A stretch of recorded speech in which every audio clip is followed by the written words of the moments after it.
Hello, everybody, for another edition of Voice of Reason, coming to you from Fort Washington, Pennsylvania, here in my cameraman Mike Young's home. It is, again, Good Friday here, March of 2016, and in a few moments from now, we're going to talk with a longtime friend who I've certainly had the privilege of knowing for the last probably close to decade. For those of you who are wondering, again, we have high school season officially has come and gone. Congratulations again go out to all the state championship teams. Want to thank again, as mentioned, all the guests who came on to the Albert C. Donofrio tournament in the 56-year-old basketball event located in Conshohocken, PA. Also, don't forget, folks, NCAA basketball Sweet 16 and Elite 8 are coming up. Also, I figure a lot of you basketball fans are probably watching basketball now in Philadelphia and other parts of the country as we speak. But there's still one event that is that is about to start. And that will be next week. And during Final Four week, we'll have the privilege of watching a high school basketball challenge that, assuming things play out on Saturday night, it could be certainly an up-for-grab type tournament. And should say this Thursday will be the presentation of the Dick's Sporting Goods National Championship, which has been dominated for the last 3 years by Florida's Montverde Academy. But the last team to win the national championship was a team that comes all the way from the tiny island of Las Vegas. And joining me now happens to be a man that I happen to know very well. And for the last, a team that has won the national championship back in 2013, a three-time national championship team. No, he is not their head coach, but he is a man who has certainly a good share of. He is the athletic director of the Findlay Prep Pilots, Brett Price. Brett, welcome. It's good to have you on, my friend, and it's always good to hear from you. You and I, we go back a long way, don't we? We do, Jacob. Thanks for having me on here. You're very welcome, and it's first of all, I wish this was a face-to-face type of chat. And you know, when you talk about, again, the national championship, I remember back when I was covering the national championship, back when this thing was in Bethesda, Maryland. I remember coming down and seeing your team play, and I've had the privilege of seeing some of the best players of my own. I remember watching Anthony Bennett. I still remember that comeback when you came back down, I think almost 18 points, and you beat Montverde Academy. And since then, Montverde has won it the last 3 years. This year, a little bit of a different story. No Ben Simmons. I know they're still number 3 in the country. I know that you'll have to go through Oak Hill, who's number 2. What can we expect next week? Because I know there's a lot of good talent that comes back on this team. I know you lose my buddy Horace Spencer. I know you lose Derek Thornton, who's at Duke. Marcus Howard's really been the real deal for you out in Vegas, hasn't he? Yeah, he has. He's had a great junior year for us.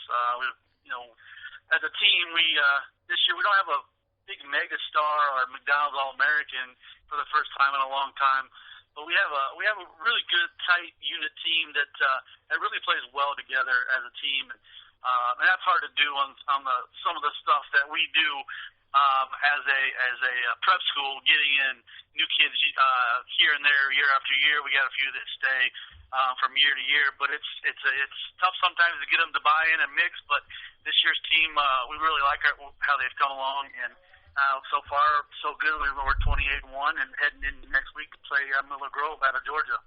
Yeah, I was actually, you know what, that was the one thing I really needed to, of what I was going to be studying on, because I know that there's a lot of teams that are coming into this tournament that are skilled and gifted and well-deserving. There were a few teams I felt whose names were left out, but one thing I was going to talk about was that tomorrow night, I know you're probably aware of this as much as any other school, Cheeto Hills, who is the number 1 school in the nation, is playing for the state championship. I heard this a lot, actually, at my tournament in Philadelphia. And if Cheeto does win against De La Salle, they would likely be the outright national champions. Should they lose, however, then this tournament really is then up for grabs. What would be the preparations for Coach Andy Johnson? And by the way, before I have you answer that, since you last won the national championship, there have been, I believe, 4 coaching changes in the last 4 years, and you had besides Michael, Todd Simon, who's now, I think, just got a new job. He's, I believe, in Southern Utah. There's Jerome JYD, as you like to call him, Jerome Williams, who was one of my favorite players to watch as a kid. And then now there's your good buddy Andy Johnson. So what has been kind of the transition from Mike over to Andy? With Mike got everything going for us here at Findlay. His record is impeccable, and 3 national championships, and I think his record was 156-7 when he was here at Findlay. And then Todd taking over. Todd was basically Mike's right-hand man, associate head coach. They both pretty much built the program from ground floor up. And he had 1 year. We ended up 35-1. We got beat by St. Benedict's. Yeah, I remember that game. Semifinal game. They broke. We had a 53-game win streak at that time, and knocked us off in the semifinal. And then I know that same year they battled Mount Verde in the final and got beat on last-second jumper. Yeah. To start Mount Verde's run of 3 straight now. And then we had Jerome. Jerome brought some different style of coaching in. Then he decided we had a good year. We had a really talented team that year, and he decided to go off and do some other endeavors. He has as you know, JYD has a lot of things he does in the community, and sure. They just wait a little bit more than the coaching part of Findlay, and then promoted Andy Johnson from assistant to head coach, and this is his 2nd year. He's doing a really good job. He's a student of the game. Really good guy to work for. He lets you coach, and you learn from him. And so right now he's steering this ship, and we're going to head to New York and see what we can do next week. Yeah, and if Chino Hills, should they lose, what would be the preparation, I guess, for your players as far as going into nationals against a tough school like Miller Grove? I mean, either way, I'm assuming you're still coming in with the preparation that your intention is to win this tournament, right? Oh, definitely. I mean, it's the best tournament, in the country every year. Chino Hills does get knocked off. It basically opens the door up for a lot of teams. Basically, Mount Verde, Oak Hill, us, St. Ben's, La Lumiere, all those teams. You have a good 3 days there. You could be national champion. You could jump. I mean, I know St. Anthony's is up in there. Being this prestigious tournament that this is, I can see if you go in there and you handle your business for 3 days. I don't see how anybody can not put you at the top of the list. Sure. Yeah. So I wanted to talk with you about, because being that I've known you for at least close to 6-7 years, I wanted to ask, because your Findlay Prep officially opened or I guess the program itself started back in 2006, and why, again, or I guess, what was the thing that made Findlay Prep the place to be out in the West Coast? I mean, I know that Cliff Findlay has had great success bringing in great players. He's the, I believe, founder and CEO of Findlay Motors out in Vegas. Why Findlay Prep? What makes Findlay Prep a good school to go to? Well, at Findlay, it's basically you get to play against the best of the best every day in practice. That's a key thing for kids in our program that want to go on to the next level and succeed. Plus, they get to succeed at the high school prep level that we're in. It's school basketball, and everything. It's basically we're just really focused on those 2 aspects, and it's hard it's not for everybody. It's a grind. We push you. We love on you, but you have a goal to get to, and we're going to help you get to that. And Findlay has just done it since day one with Coach Peck and Coach Simon, where it's a grind, but the work pays off and our kids go on to be successful in college, go in as freshmen, basically go in and play because they've already been away from home, they've managed their time, they've traveled, they've done laundry, they've cooked food, they've grown up a little bit faster than their counterparts coming in their recruiting class, so they got a jump start on a lot of stuff. So when they go to college, they are a little more prepared than just the normal athlete coming in their class. And they definitely have produced NBA players itself, and I remember getting a chance to see a lot of great players. There's Anthony Bennett, there's Tristan Thompson, probably the biggest name, I think, to a lot of people. Anybody who is a big basketball fan would probably say, oh, who's the best player that's ever come out? And the probably most common name is a guy who played in the finals last year, and that's Tristan Thompson from the Cavaliers. Again, there's Anthony Bennett from the, who's kind of bounced around from team to team.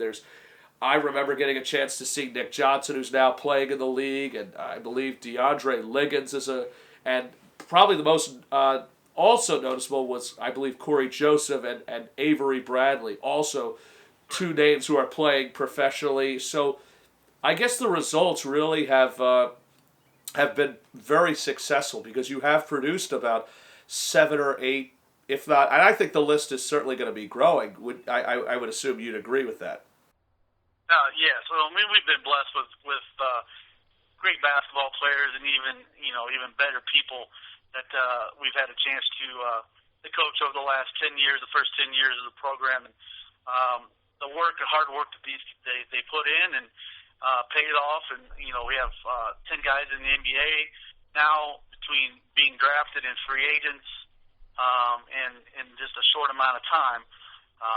Like you said, this all started with Avery. Avery was our first big name guy, first McDonald's All-American, first draft pick, playing with the Celtics. Now he's leading that team. He's leading the youth of that team to come back and be relevant again. And again with Tristan, playing in the finals last year and having a good year. Just his work ethic is second to none. Just a grinder, banger, and it proves the point that you can make $90 million by rebounding the basketball. Yeah, no, absolutely. And I think that when it comes to good talent, I know Montverde has produced NBA players. They're about to produce the number 1 pick next year for Ben Simmons. Oak Hill has had over probably 35, if not more. So this tournament itself has the definition of future stars of tomorrow. I just have to ask, and I've been meaning to ask this question for a long time, and I remember the first time I ever really got to meet you, and I believe it was at the primetime shootout, and I remember you and every other coach telling me, no, we're not from Vegas. We all come from, you're a Midwestern guy, being that you're from Ohio. Andy's, I also want to say, I think he's from Chicago area. Yeah, he's from Illinois area, yeah. And I know that your new assistant, I think, is from Spokane, Washington. And I even remember your cameraman is a Chicago guy. Now, why? How did this become? How did people migrate from the Midwest to come out to a place like Vegas? I mean, you have to remember, 10, 15 years ago, nobody even really knew that basketball really even existed out there. Right, exactly. I think Findlay got everything going out here on the West Coast. Most of the academy type basketball teams, were back east. We got it started out here. And Mike and Todd are both from Michigan, Midwest guys. Yeah. And one of our other assistants, he's from Kentucky. A Midwest basketball junkie from Kentucky. I think it all kind of stems back to everyone. A lot of them worked under 4 of our assistants between Mike, Todd, Andy, and another assistant we have, Mike Smalley. Yeah. They all worked under Lon Kruger at UNLV. Yep.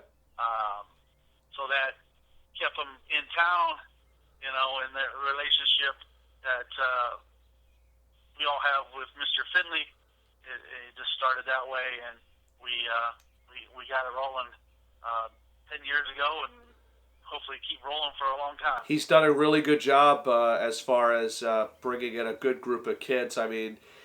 I certainly have been very fortunate to know a lot of these great players. One of them, by the way, is one of my favorite Philadelphia guys, and that's Horace Spencer. And I know that there's been a lot of great players that have come and gone through that school, and you're certainly saying that you want to keep this tradition going. And it is a little bizarre. It's a little rare that you mentioned that this will be the first year that when I do go to New York, Findlay Prep will not have somebody flying in from Chicago, because this is a really young basketball team. Now, there's a very good chance next year Marcus Howard will likely be a McDonald All-American. And I got the text that you sent me earlier today, O'Shea Brissett.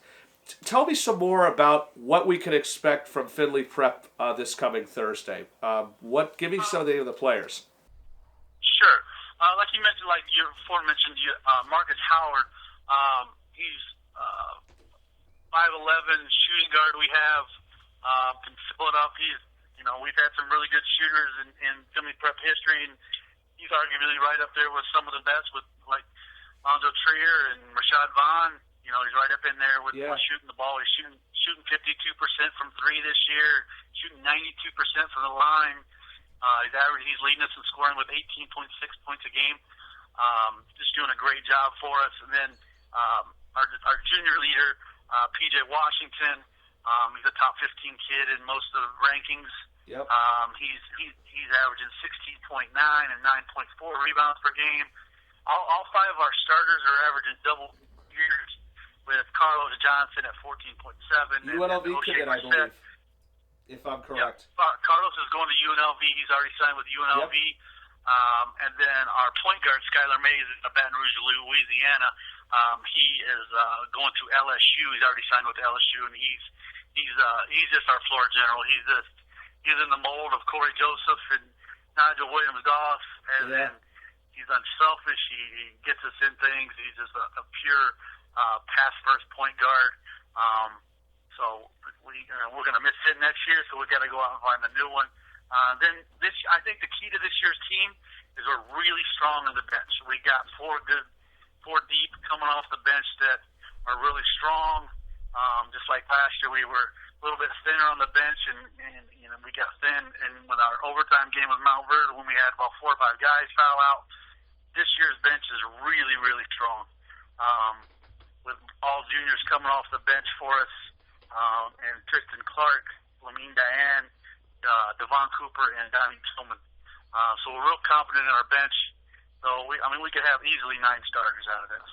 Yeah, there's a really good chance that you could really contend. And again, though Montverde Academy has brought in some really good talent again this year, and probably one of the most talented players. I know that you're certainly a fan of bringing in kids from out of the country, and Montverde just brought in a guy by the name of R.J. Barrett. But I remember watching them in New Jersey earlier in the season, and that was the primetime shootout, and they just, picture the 1983 national semifinals when Houston, I think, threw down 10, if not 15 dunks against Cotton Fitzsimmons and Louisville. And you're talking about Hakeem Olajuwon and Clyde Drexler. And then I know you could go on with a bunch of those players who got these nicknames, and they didn't get them by accident, but Bruno Fernando and Silvio De Souza, not to mention RJ, and then you've got E.J. Montgomery, who's easily the number 3 player in 2018. Then from Oak Hill you have, I believe, Rodney Miller, who's headed to Miami. You had Harry Giles. Unfortunately, his ACL tear forced him to miss the whole year. So that's a little bit of a relief for you should you have to go up against Oak Hill, where you wouldn't have to face the number 1 player in the country. They still do have Joe Hampton and Mario Kegler. Then La Lumiere is also loaded with talent. St. Benedict's has my kid David Beatty from Philadelphia and Barama Sidibe. So really, all in all, this is going to be shaping up to be a very good tournament again this weekend, or at least next weekend. Yeah, the field is very strong, and the scary thing is very young field. Yes. As far as grade wise, a lot of, just like you said, Mount Vernon, they're in that sophomore class. They're just absolutely loaded, and then R.J. Barrett, just a freshman. Yeah. So they're loaded down low, and they're contending for a national championship already this year. Oak Hill, they're just grinding out games every year with Coach Smith. He does an amazing job, just like with Coach Boyle at Mount Verde. Yeah.